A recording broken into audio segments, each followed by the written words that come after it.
Ngatho cia mwanya nĩ gũcoka na ndĩrehoka nĩ ũrathiĩ na mbere wega. Mũthee Kiengei na mũtumia wake mama Ashley nĩ makorwo makĩrehe arata ao hamwe nĩguo gũkũngũĩra kana kao ga kahĩĩ ga gwĩtwo Ashley.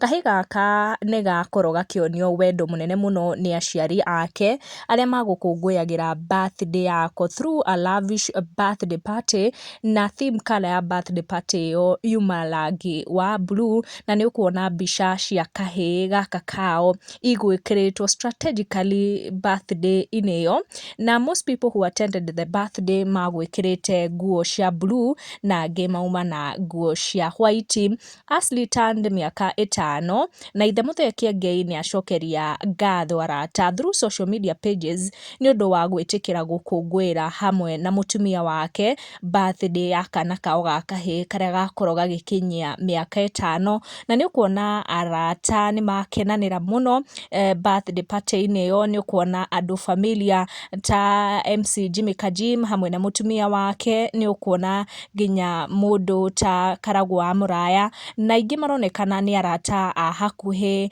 a Kiengei na mũtumia wake, na nĩ makorwo magĩkenanĩra through birthday party, magũkĩte na ciana ciao also gũkũngũĩra birthday party ya kana gaka ka mũthee Kiengei na mũtumia wake mama Ashley. Tũgathiĩ na mbere gũkendera happy birthday, tũgũkinyia ndeto icio hau. Make sure notification yaku nĩ ikara ĩrĩ on nĩguo hĩndĩ ciothe twa post video ũgakorwo ũgĩkinyĩrwo, na makĩria subscribe.